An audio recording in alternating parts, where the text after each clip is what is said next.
जय हिंद साथियों, कैसे आप सभी। आई होप आप लोग अच्छे होंगे और आप सबका पढ़ाई बहुत अच्छे से चल रहे होंगे। तो चलिए finally Bihar DElEd entrance exam 2025 के लिए हम 25 क्वेश्चन करवाने वाले हैं, जो कि हिंदी से होने वाले हैं। ठीक है, और आप सभी स्क्रीन पे देख रहे हैं, ये जो बुक देख रहे हैं ना, यूनिक पब्लिकेशन। ठीक है, यूनिक पब्लिकेशन के बिहार डीएलएड के लिए गाइड होने वाले हैं। ठीक है, तो इसी प्रैक्टिस सेट से हम आज आप लोग को क्वेश्चन हम करवाने वाले हैं। ठीक है, तो आप लोग वीडियो में एंड तक बने रहिएगा। और इससे पहले भी हम क्वेश्चन करवा चुके हैं, जो कि यूट्यूब चैनल के प्ले लिस्ट में वीडियो, अगर आप नहीं देखे हैं तो वहाँ से जाके देख लीजिएगा। ठीक है, तो चलिए हम बढ़ते हैं प्रश्न की ओर। जैसे यहाँ पे देखिए क्वेश्चन नंबर यहाँ पे देखिए 1 है, रिक्त स्थान को भरने के लिए उपयुक्त शब्द का चयन करें। जैसे यहाँ पे देखिए, जवड़ के कारण मुझे चलने पर हो रही है क्या, मतलब इसमें क्या भराएगा। तो यहाँ पे देखिए इसका जो करेक्ट आंसर होगा ना, थकावट हो जाएगा, एज करेक्ट आंसर होगा। चलिए दूसरा नंबर प्रश्न है, यहाँ पे देखिए सही वर्तने वाले शब्द का चयन करें। यहाँ पे देखिए कौन सा ऑप्शन में सही लिखा हुआ है, तो इसका जो करेक्ट आंसर होगा ना, यहाँ पे देखिए हिंदुत्व हो जाएगा, एज करेक्ट आंसर होगा। चलिए तीसरा नंबर प्रश्न है, दिए गए वाक्य में रेखांकित खंड को प्रतिस्थापित करने के लिए उपयुक्त विकल्प का चयन करें। जैसे मेरी पेंटिंग 10,000 में बिक गई, तो यहाँ पे देखिए यहाँ पे त्रुटि क्या है, तो इसका जो करेक्ट आंसर क्या होगा, यहाँ पे देखिए 10,000 में बिक गई। तीसरा का जो करेक्ट आंसर होगा बी इज करेक्ट आंसर होगा। चलिए चौथा नंबर प्रश्न है, यहाँ पे देखिए दिए गए वाक्य का वह भाग ज्ञात करें जिसमें कोई त्रुटि है। जैसे कि यहाँ पे देखिए हम जानते हैं कि परिश्रम का फल सदा ही मीठी होता है। ठीक है, यहाँ पे देखिए सदा ही मीठा होती है, तो यहाँ पे करेक्ट आंसर इसका क्या होगा, मीठा होती है, सी इज करेक्ट आंसर होगा। चलिए उसके बाद यहाँ पे देखिए पांचवा नंबर प्रश्न है, निम्नलिखित में से उस विकल्प का चयन करें जो अंधे के हाथ बटेर लगना मुहावरे का अर्थ व्यक्त करता है। तो इसका मतलब क्या होगा, इसका मतलब यहाँ पे देखिए पांचवा का जो करेक्ट आंसर बनता है, यहाँ पे देखिए बिना प्रयास के कीमती वस्तु मिल जाना, मतलब सी इज करेक्ट आंसर होगा। चलिए 6 नंबर प्रश्न है, यहाँ पे देखिए 6 नंबर प्रश्न है, दिए गए शब्द के पर्यायवाची शब्द का चयन करें। जैसे कुबेर, कुबेर का पर्यायवाची शब्द क्या होगा, तो इसका जो पर्यायवाची शब्द होता है ना, यक्षराज होता है, डी इज करेक्ट आंसर होगा।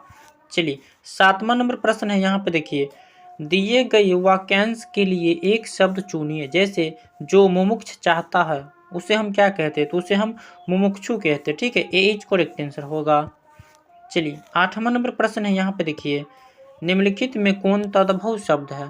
तो यहाँ पे देखिए तद्भव शब्द जो होता है ना, यहाँ पे देखिए 14 हो जाएगा, ए इज करेक्ट आंसर होगा। चलिए उसके बाद यहाँ पे देखिए 9वां नंबर प्रश्न है, निम्नलिखित में कौन देशज शब्द है। ठीक है, तो यहाँ पे देखिए इसका जो करेक्ट आंसर बनता है वह यहाँ पे देखिए फुनगी हो जाएगा। ठीक है, सी इज करेक्ट आंसर होगा। चलिए 10वां नंबर प्रश्न है, यहाँ पे देखिए दाल रोटी में कौन सा समास है। तो यहाँ पे देखिए कौन सा समास होगा, तो ये जो होगा ना द्वंद्व समास होगा, बी इज करेक्ट आंसर होगा। ठीक है, चलिए 11 नंबर प्रश्न है, यहाँ पे देखिए अविभाज्य का विलोमार्थक शब्द क्या होगा। तो यहाँ पे देखिए इसका जो करेक्ट आंसर बनता है त्रिभाव हो जाएगा। ठीक है, विलोम शब्द का मतलब उल्टा होता है या विलोमार्थक बोलिए। ठीक है, चलिए उसके बाद यहाँ पे देखिए 12 नंबर प्रश्न है, यहाँ पे देखिए इनमें कौन सा शब्द उनाकर्थक है।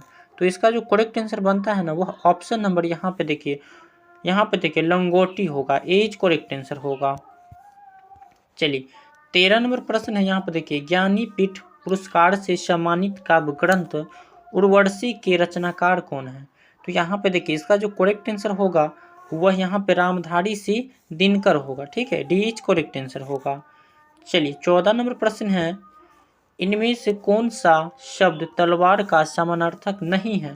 यहाँ पे देखिए गौर से नहीं पूछ रहा है। ठीक है, तो इसका करेक्ट आंसर क्या होगा, इसका जो करेक्ट आंसर बनता है वल्लभ हो जाएगा। ठीक है, सी इज करेक्ट आंसर होगा। चलिए 15 नंबर प्रश्न है, किस छंद में द्वितीय व चतुर्थ चरण के अंत में तुक नहीं होती है।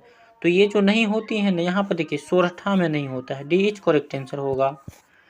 चलिए 16 नंबर प्रश्न है, यहाँ पे देखिए निम्नलिखित में से मात्रिक छंद क्या होता है? मतलब जो मात्रिक छंद है मतलब किस में आता है? सवैया में आता है या दोहा में आता है या इंद्रवर्चा में आता है?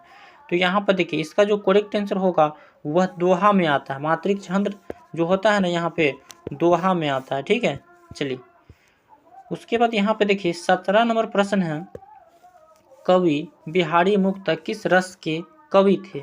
यहाँ पे देखिए रस से क्वेश्चन है, तो ये जो हो जाएगा ना इसका जो करेक्ट आंसर बनता है श्रृंगार रस होगा। ठीक है, ऑप्शन नंबर यहाँ पे डी इज करेक्ट आंसर होगा। चलिए 18 नंबर प्रश्न है, यहाँ पे देखिए शांत रस की उत्पत्ति कब होती है? तो यहाँ पर देखिए शांत रस की जो उत्पत्ति होती है वो कब होती है? तो इसका देखिए यहाँ पे जो करेक्ट आंसर होगा ना ऑप्शन नंबर यहाँ पे संसार से, यहाँ पे देखिए संसार से विरह होने पर, ए इज करेक्ट आंसर होगा 18 का। चलिए 19 नंबर प्रश्न है, यहाँ पे देखिए तरनी तनुजा तत् तमाल तरुवर बहु छाय में कौन सा अलंकार है? तो यहाँ पे देखिए यहाँ पे भी तो है, यहाँ पे भी तो है, यहाँ पे भी तो है, तो ये कौन सा होगा अलंकार?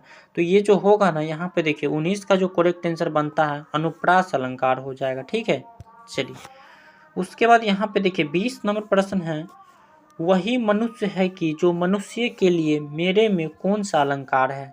तो ये जो अलंकार होगा ना यहाँ पे देखिए इसका जो करेक्ट आंसर बनता है यहाँ पे देखिए लटा अनुप्रास अलंकार हो जाएगा, सी इज करेक्ट आंसर होगा।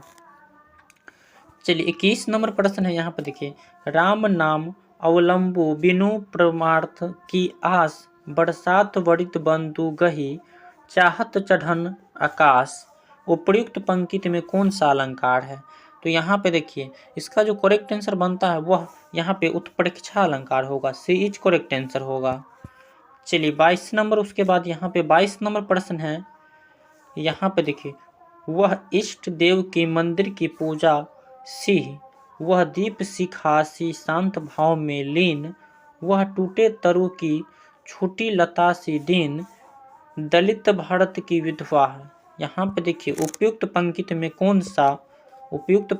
कौन सा अलंकार है? ठीक है, तो यहाँ पे देखिए इसका जो करेक्ट आंसर क्या बनता है, यहाँ पे जो करेक्ट आंसर होगा वह ऑप्शन नंबर यहाँ पे उपमा अलंकार हो जाएगा। ठीक है, यहाँ पे क्या होगा, डी इज करेक्ट आंसर होगा।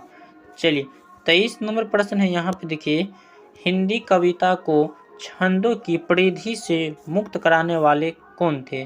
तो ये जो थे ना यहाँ पे देखिए ये जो थे यहाँ पे सूर्यकांत त्रिपाठी निराला, और इज मतलब इसका जो करेक्ट आंसर होगा ए इज करेक्ट आंसर होगा।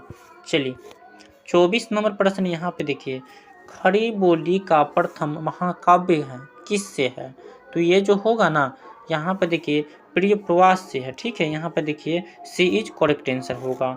चलिए उसके बाद यहाँ पे देखिए 25 नंबर प्रश्न में यहाँ पे देखिए 25 नंबर जो प्रश्न है यहाँ पे गद्यांश दे दिया है। ठीक है, जैसे कि क्वेश्चन को पढ़ के बनाना है। जैसे यहाँ पे देखिए गद्यांश को पढ़कर पूछे गए प्रश्नों के उत्तर दीजिए।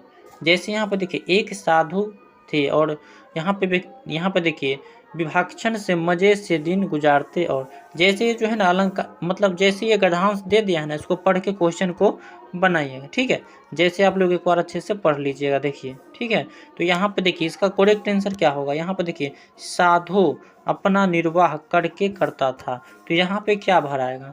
तो ये जो भराएगा ना यहाँ पे देखिए ये जो भराएगा यहाँ पे देखिए भिक्षाटन करके, मतलब सी इज करेक्ट आंसर होगा इसका। ठीक है, तो चलिए आप लोग का ये सेशन कैसा लगा कमेंट करके ज़रूर बताइएगा, और अच्छा लगा होगा तो अपने दोस्तों के पास ज़रूर शेयर कीजिएगा, और अभी तक आप नए जुड़े हैं तो हमारे यूट्यूब चैनल को ज़रूर सब्सक्राइब कर लीजिएगा ताकि हम इसी तरह का वीडियो अपलोड करें आपके पास नोटिफिकेशन पहुंचे। ठीक है, और इसी प्रकार हम जो है ना मतलब टॉपिक बाय टॉपिक हम आप लोग को साइंस का भी और सामाजिक अध्ययन का भी मतलब सब का वीडियो आप लोग को यहाँ पे प्रोवाइड कराएंगे। ठीक है, तो चलिए आप लोग का सेशन अच्छा लगा होगा, और अच्छा लगा होगा तो एक बार लाइक ज़रूर कीजिएगा। इसी के साथ मिलते हैं हम नेक्स्ट वीडियो में, तब तक के लिए इतना ही।